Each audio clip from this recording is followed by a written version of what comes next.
আসসালামু আলাইকুম বন্ধুরা। হঠাৎ করে আমার যে আজকে বার্থডে, আমি নিজেই ভুলে গেছিলাম। তো আমার স্বামী হঠাৎ করে আমাকে একটা সারপ্রাইজ দিল।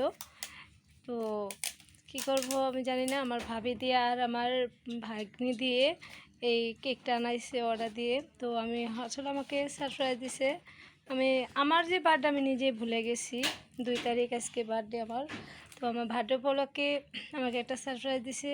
আসলে সে আমার কাছে না থাকলে কি হবে, সে কিন্তু প্রবাসে, তারপরেও আমাকে সারপ্রাইজ দিছে দূর থেকে।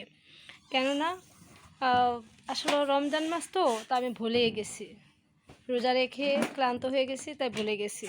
তো উনি হঠাৎ করে আমাকে সারপ্রাইজ দিব, সেজন্য উনি নিজেই আমাকে না জানিয়ে আমার ভাবিকে এবং আমার ভাগ্নিকে ওদেরকে বলা আমাকে কেকটা আনানো হয়েছে।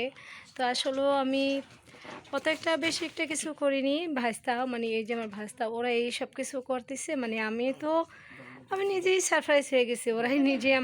ওরাই নিজেই সব কিছু করতেছে। দেখুন, ওরাই নিজেই সব সাজাচ্ছে। আসলে আমি কিছুই করতেছি না, ওরাই সব আমাকে আমাকে দিয়ে আমি নিজেই সারপ্রাইজ দিয়েছি। ওরা আমাকেই সারপ্রাইজ দিছে। তো সবাই আমার জন্য দোয়া করবেন। আজকে আমার বার্থডে উপলক্ষে ওরাই সব কিছু করতেছে। আসলে আমি কিছুই করতেছি না, সব ওরাই বলতেছে। ঠিক আছে, ওরাই সব সাজাচ্ছে, ওরাই সব কিছু করতেছে। আর তো জানেনি আজকে রোজা রেখে একদম ক্লান্ত, প্রথম রোজা, সবারই তো খারাপ লাগে, এটাই স্বাভাবিক।